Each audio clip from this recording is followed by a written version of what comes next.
Alfredo, ¿qué tal? ¿Cómo te va? ¿Qué tal? ¿Cómo estás, Ricardo? Bien, bien. Bueno, efectivamente ha sido una semana, los últimos días, básicamente complicada desde el punto de vista político y las declaraciones en general, digamos, que no ayudan a la economía, No, no, ¿no? por supuesto. Lo de Dualde parece una cosa realmente increíble Sí. y que un presidente dispute con el expresidente a ver si dijo o no dijo algo tampoco es bueno, ¿no? El problema no es, Pero ¿sabés qué pasa, Alfredo? El problema no es si es bueno o es mal, el problema es el momento en que lo dice. 6 meses exactamente. después, hubiera dicho el día siguiente y discrepar en ese mismo momento sobre la situación, hubiera sido lo más conveniente. Sí, sí, además crea mucho ruido la política y eso seguramente no ayuda a la economía. Hubo otras declaraciones, me voy a referir a otra declaración, pero dejando de lado la cuestión política, que son las declaraciones del presidente del Banco Central, que obviamente es un funcionario político, pero que hizo referencia a algo que nosotros comentábamos la semana pasada, que era los problemas que hay con el tipo de cambio. Ujú. Bueno, el presidente del Banco Central puntualizó varias cuestiones. Yo las voy a, para ser fiel a lo que dijo, las voy a estar revisando aquí, ¿no? Lo primero que dijo es que el fin del proceso de reestructuración de la deuda, que sabemos, el próximo 4 de septiembre se van a canjear los títulos, aquellos títulos que fueron emitidos bajo legislación extranjera, dice que eso va a dar una señal positiva. Eso básicamente lo dice porque él está esperando, y me parece que hay muchos indicios de que va a tener un grado de aceptación muy alto.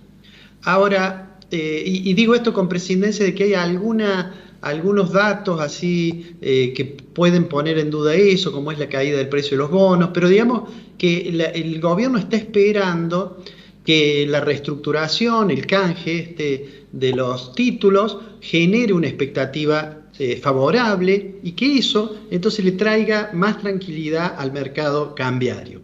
¿Por qué? Porque de lo que parte, y lo dijo explícitamente, que la brecha entre el oficial y el paralelo, digamos, del dólar, Miguel Pese dice, esa brecha se va a achicar, y se va a achicar porque en realidad surgió como consecuencia de la incertidumbre. Digamos, yo en realidad coincido, lo dijimos nosotros el programa pasado, que la brecha efectivamente tiene un componente de incertidumbre. Y entonces eso lo llevó a una declaración que es muy fuerte, que dijo que no va a haber necesidad de mayores restricciones cambiarias.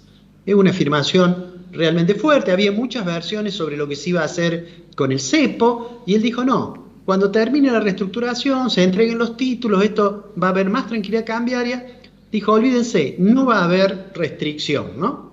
Por supuesto, el presidente del Banco Central no puede decir otra cosa, porque si dijera creo que vamos a aumentar la restricción, estaría alentando la compra, adelantar la compra de aquellos que puedan, digamos, ¿no? Lo que está detrás de esto, en realidad, sin embargo, es algo que es cierto y que nosotros lo hemos mencionado, y que si uno mira el tipo de cambio, si mira nada más que lo cuantitativo, en realidad no hay un atraso cambiario. Nosotros No. decíamos que la sensación de atraso viene más por el lado de la desconfianza Ujú. que por el lado de que objetivamente el tipo de cambio no sea competitivo. Es más, lo habías demostrado bueno un cuadro esto. Con la información sobre el tipo de cambio real multilateral, uno mira y no, realmente, no estamos como en otras circunstancias en que era evidente el atraso cambiario. La otra cuestión que dijo, yo digo, el otro título que dio, aparte de decir no vamos a poner restricción cambiaria, que me parece importante, es que van a estar enviando el presupuesto de 2021. Ujú. Cuando llegue el presupuesto, a juicio de Miguel Pese, la evolución de la inflación, que lo hemos visto también, se ha desacelerado un poco en el periodo del confinamiento, él cree que esa tendencia va a seguir. Es decir, él no teme que a la salida de la pandemia tengamos un rebrote inflacionario. Bueno, esto es más difícil de sostener. Claro. Lo que él cree en realidad es que que la expansión monetaria no va a pasar a precios, lo que está implícitamente diciendo es porque la gente va a estar más dispuesta a mantener el dinero en pesos. Para lo cual, digamos, vamos a estar reconstruyendo, dice él, la curva de las inversiones en pesos. Y da el dato que sí es cierto de que en las últimas semanas el Tesoro pudo colocar deuda en pesos. Y entonces él dice, en la medida en que eso ocurra, lo que está diciendo es que aumenta la demanda de dinero, por eso la gente retiene más peso, entonces eso va a posibilitar que se desacelere la tasa de inflación sin mayores inconvenientes. Me parece que ahí él tiene una visión un poquito equivocada en el sentido que dice que esto va a permitir seguramente financiar un nivel de déficit sin apelar a mayores, a emisión monetaria muy fuerte. Yo creo que lo he dicho, mi impresión es que el déficit este año del sector público nacional va a estar entre 8 y 9% del producto, que es un nivel realmente muy alto, que el gobierno para financiarlo, creo yo, va a tener que emitir. Ese déficit está explicado por un lado porque aumentaron los gastos, por los gastos estos en que se ha incurrido la pandemia, por otro lado porque se cayó la recaudación, porque se ha caído el nivel de actividad, y lo más probable es que este año terminemos con una caída en el Producto Interno Bruto de 2 cifras, sí. Que va a ser es obviamente una caída muy importante. De todos modos, dejó abierta la puerta y dice, miren, si hay un exceso de dinero en la economía, nosotros la vamos a esterilizar con los instrumentos que tiene el Banco Central. Ya sabemos, esos instrumentos son las LELIC, los pases, en fin, todo el manejo de la política monetaria. Quiere decir de que en el fondo es consciente que esta expansión monetaria le puede traer problemas, o sobre los precios o sobre el tipo de cambio. Mientras tanto, digamos, algunas decisiones y algunas declaraciones, esto que decíamos recién del ruido, genera dudas sobre los que tienen que tomar decisiones a invertir en términos de inversión productiva. De hecho, en las últimas horas hemos visto que una compañía de teléfonos, digamos, Telecom, anunció que volvía para atrás con una inversión bastante importante. Y me parece que lo que es más grave es lo que está ocurriendo a nivel de, digamos, de las compañías aerocomerciales. Fíjate vos que estaba viendo ahí el razonamiento por el cual una aerolínea importante como es Qatar Airways ha resuelto levantar la ruta a Buenos Aires. Pero no es la única, porque también dejó de llegar la línea aérea de Nueva Zelanda, porque la LATAM también lo comentamos en algún momento, porque Emirates también ha dejado, y eso obviamente es un indicador de que hay un nivel de desconfianza, esto que decíamos, y que el confinamiento en particular a ese sector lo golpea, en general al turismo, a la hotelería y al transporte lo ha golpeado muy severamente.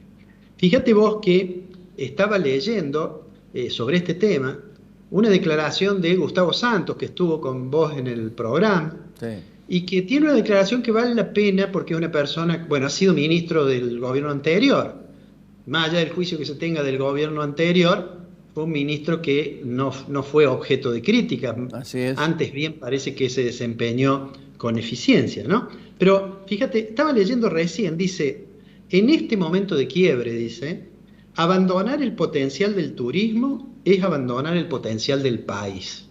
Por supuesto, él es un hombre de ese sector y entonces está, digamos, quizás uno puede decir, bueno, está sobreestimando la importancia, pero sin lugar a dudas, en los últimos tiempos, el turismo se ha transformado no solo en Argentina, en el planeta, en una actividad muy importante. Y este sector está tremendamente golpeado. Ahora, no es solo un problema de las grandes compañías. A veces uno piensa, bueno, las grandes compañías pueden sortear mejor la tormenta, más allá del costo que significa que difieran inversiones, eventualmente que alguna se vaya del país, etcétera, ¿no? También ocurre con las pequeñas empresas y la mayoría de los datos que hay sobre la evolución de las pequeñas empresas es que ha habido que se notan menos. Cuando una pequeña empresa desaparece, en general no sale en los titulares de los diarios. Yo digo, si uno quisiera mostrar un ícono del problema de la pequeña empresa, bueno, lo hemos tenido aquí en Córdoba, cuando trascendió primero y luego fue confirmado que la empresa del diputado nacional Fernández, un diputado del oficialismo, digamos, del movimiento, había cerrado. Y más allá de la discusión sobre que no pudo, si están bien los que le hacen juicio, no, yo no conozco el detalle ese, pero el hecho objetivo es que a pesar de que el personal, que no era una cantidad importante, pero que cobraba de los fondos del gobierno, ¿no es cierto? Sí. A pesar de eso, finalmente, yo supongo que con un gran dolor, porque es una empresa que, según Sí. he leído lo que escribió el diputado Fernández, la fundó su padre. Pero bueno, y él es además el presidente De de APIME. APIME, ¿no? O sea que es como una cosa, un símbolo de las dificultades que afrontan las pequeñas y las medianas empresas. No importa si uno trata de buscar causas en el gobierno anterior o en este, lo concreto es que mirando para adelante se percibe una preocupación inmensa sobre cómo va a evolucionar la economía. A pesar de que algunos funcionarios del gobierno sostienen que ya se perciben alguna recuperación en algún sector, me da la impresión que eso es mínimo. Te digo Sí. más, me hizo recordar cuando en el gobierno anterior, en el El gobierno de semestre. Macri, los funcionarios de Macri empezaron a decir que iba a llegar el segundo semestre y que ya había brotes verdes. Claro. Me da la impresión que ahora de nuevo estamos hablando de alguna recuperación, pero que sin lugar a duda en términos de lo que es la economía no es muy significativa. Sigo diciendo, la caída va a ser muy grande, sigo diciendo, cerrar el frente externo es muy importante, pero todavía falta ver, cuando discutamos con el Fondo Monetario, cuál es exactamente el programa económico. Ahora, va a ser muy importante lo que dijo Pese. Van a mandar el presupuesto. Y en el presupuesto nosotros vamos a ver cuál es la inflación que calcula el gobierno que va a haber, cuál es el gasto público que piensa hacer y cómo piensa financiar el déficit Claro. que casi seguramente va a tener que enfrentar, ¿no?